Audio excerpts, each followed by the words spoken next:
In this video, I'm going to show you a really quick and easy watercolour background idea, and we're going to be using these watercolour pencils.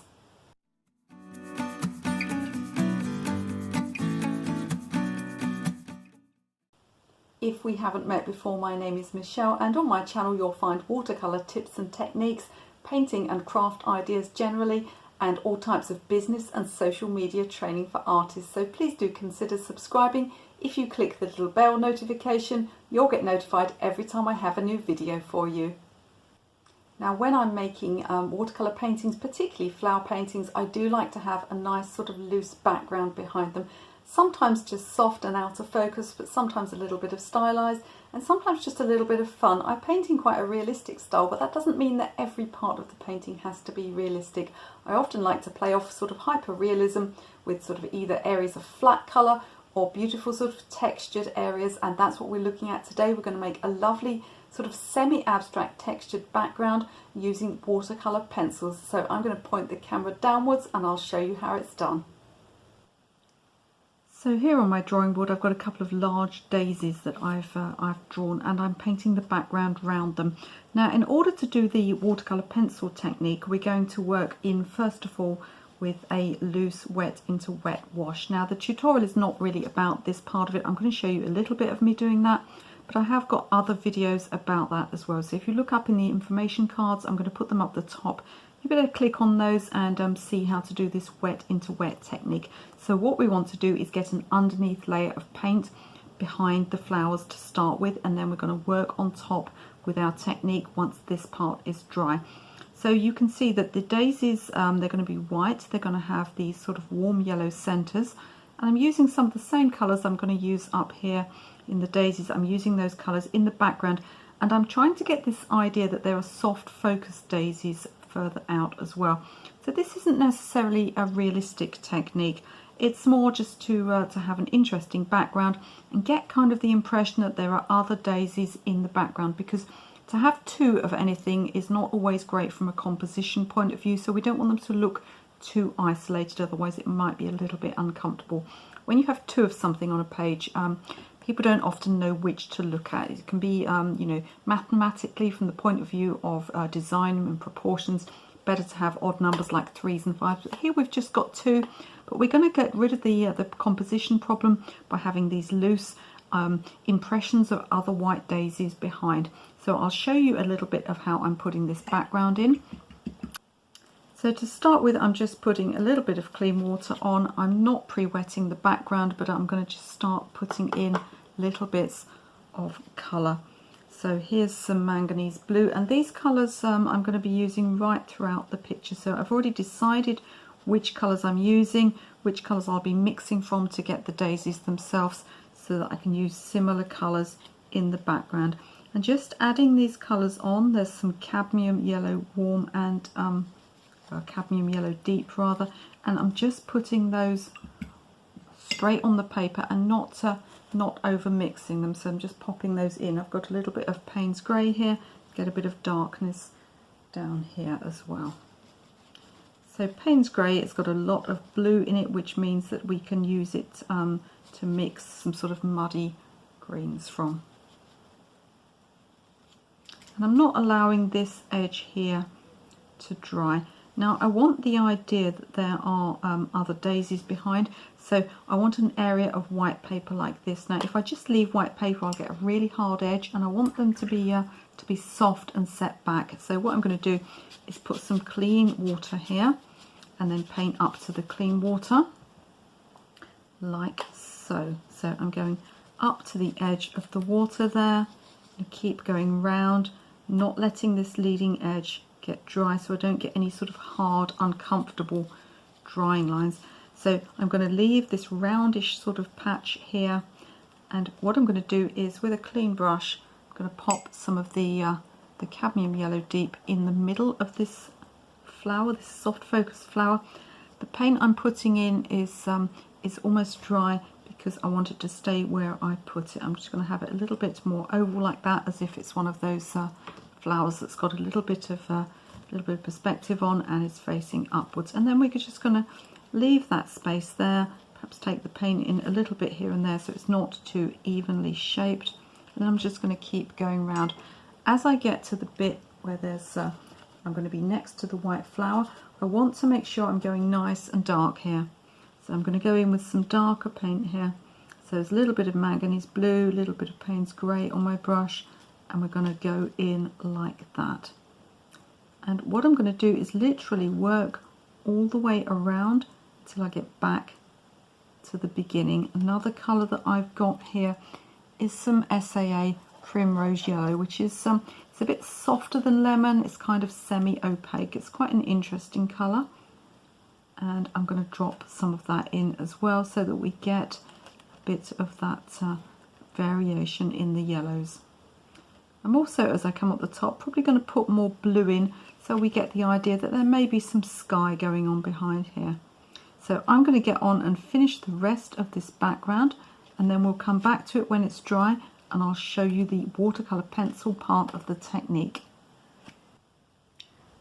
So as if by magic, the background is completed and has dried. So you can see that I've got these soft focused ideas of daisies in the background. I've also got some sort of little drawing lines and things that we're going to convert into other things. Now, I could have been a lot more dramatic with this background, and I could have left the paint in uneven puddles which would have formed sort of hard edges, and in some circumstances I might do that. I decided to keep this one a bit more soft focus and not have too many hard edges, but nevertheless you get one or two form, and I will be able to actually go in with the watercolour pencil and make something of these. So what I'm going to do now is I've got my watercolour pencils here, and I've picked up what have I got? I've got about 6 colours here.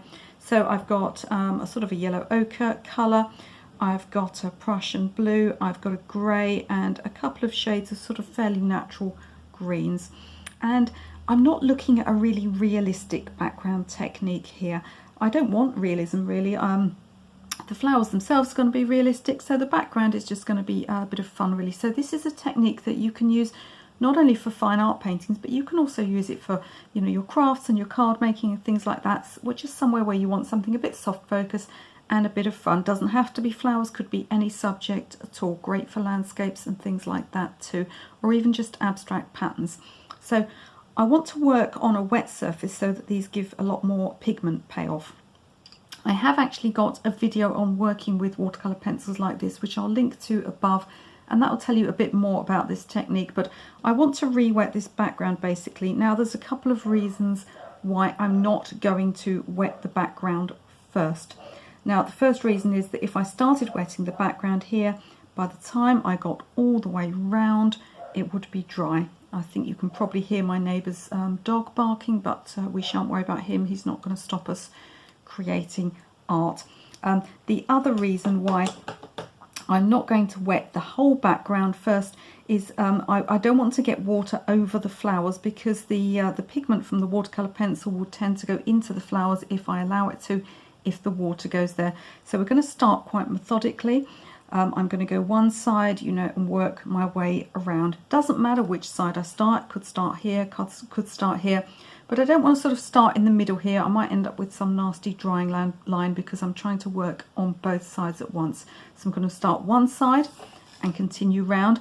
I'm going to be adding the watercolour pencil. I'm just going to be using these soft marks in the background as some kind of inspiration. So kind of winging it a bit. I've got my clean water ready, and I'm going to start by wetting the paper. So I'm being really careful not to take the water across any of these white areas, because paint and pigment from watercolour pencils will follow the water. So I'm just going to very gently pop that water in. And I'm even taking over areas that I wouldn't necessarily work on with the pencil, because the water itself can leave a drying line. So every bit of this background that I painted with paint, I'm now going to paint with clean water. But as I said, I'm not going to go too far at once. I'm going to do a little bit and then work my way around on the next bit. So there's my water. I don't want puddles, so I'm just going to get some kitchen paper and dry my brush a bit. Just lift some of that out so that I haven't got puddles there. And then I'm just going to use my, I'm going to take my pencils. Let's have a look It's not a yellow ochre, actually, it's a golden brown. Well, that's a nice colour, isn't it? So I'm just going to sort of think about, you know, making something in some of these areas.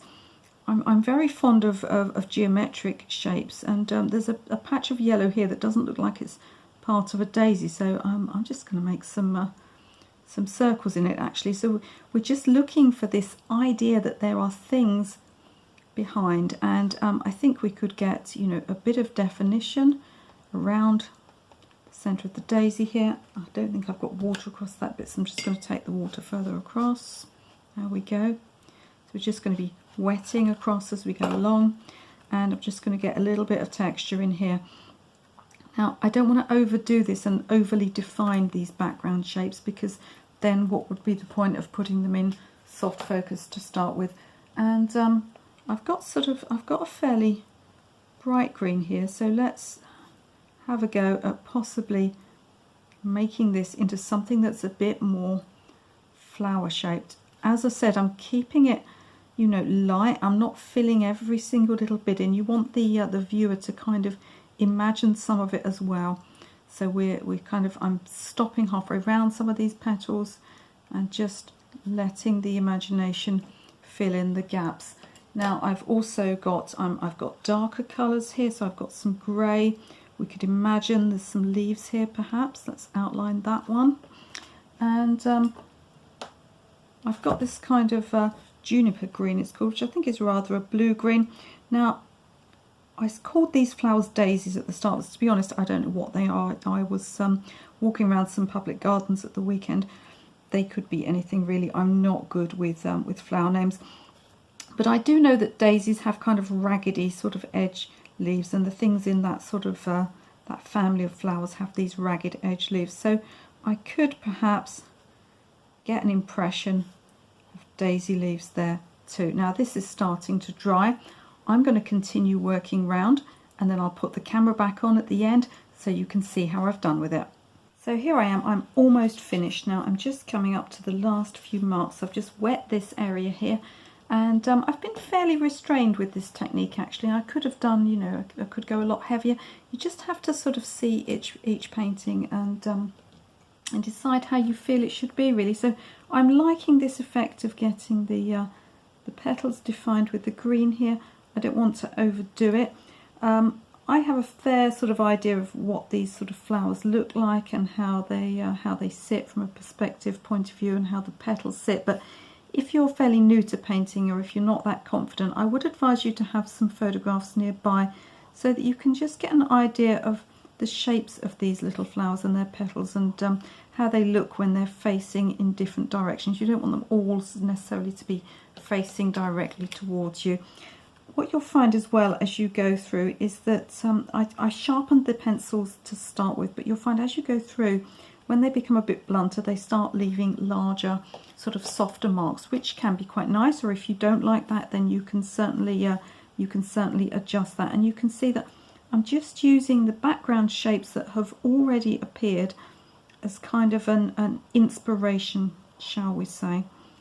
You still, although it's a sort of a semi-abstract background, you still want to think about perspective. So you can see that the daisies at the top, I've made them smaller than the ones at the front, and the same with these leaves I'm doing. You know, I'm making things bigger as they come forward. So almost finished here, and I think it's looking pretty good. So I've worked all the way round the background, and I've made the decision to stop here, but that doesn't mean that I can't go back into it later on. So I'll probably paint the flowers next. I'm not going to do that as part of this video. I will show you that in another video. But I've reached the point where I think the background's okay. Now that's not to say I can't go back into it.